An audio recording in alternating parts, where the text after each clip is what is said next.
What's going on, everybody? It's Matt and Gloria Reyes, and we're here in Glen Rose, Texas. This is where I grew up, so just look it up on the map because you likely don't know where it's at unless you are from the Dallas-Fort Worth area. Yeah.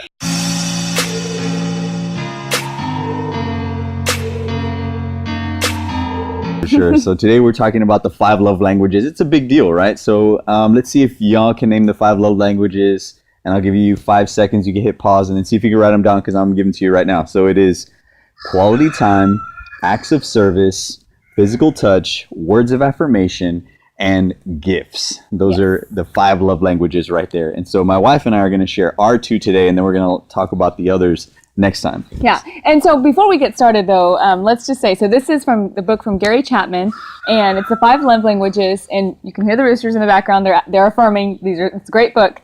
But it just really goes into this in a lot more detail. So feel free to go and get that book. It's an amazing way to really get to know how to speak love to your spouse. Exactly, yeah. So I mean, you likely speak the language to your spouse that you like receiving. So if my certain gift, I'm likely going to speak, again, mine is, I'm just tell you right now, words of affirmation. So I'm likely going to speak words of affirmation a lot to my wife. But her gift might be completely different. So she might not receive it as love, me speaking love to her, because that's not the gift she has. Right. So it's important that we speak the language to our spouse that they receive love in. All right. So let's talk a little bit about the love languages that we have. One of mine is quality time. You know, Matt, he can, buy me flowers, do all those things, which now I've learned to receive, but that's not necessarily how to show me love. If you really want to show me love, one of the ways, it's quality time.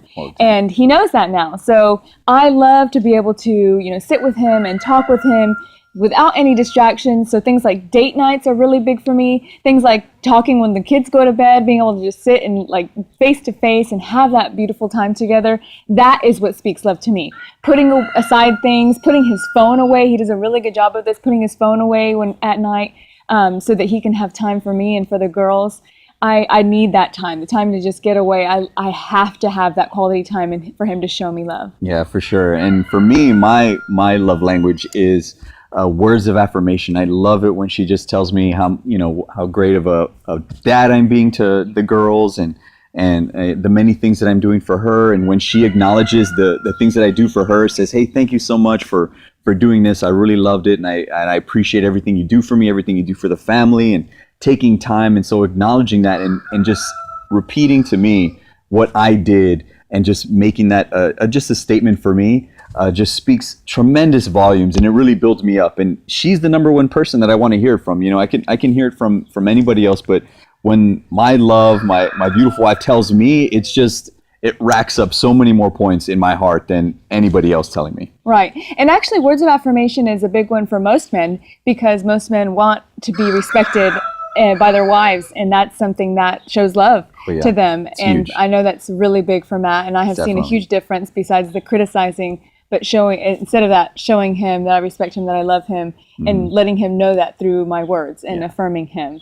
So guys, go ahead and start looking at this. We'll share the rest of the 3 with you when we see you next time. So again, Rooster's affirming this. Yeah. So we're so excited to come and share with you a little bit about the love languages here from Glen Rose, Texas, my hometown. All right, guys, and y'all stay blessed. And remember, there are miles of love to live, guys.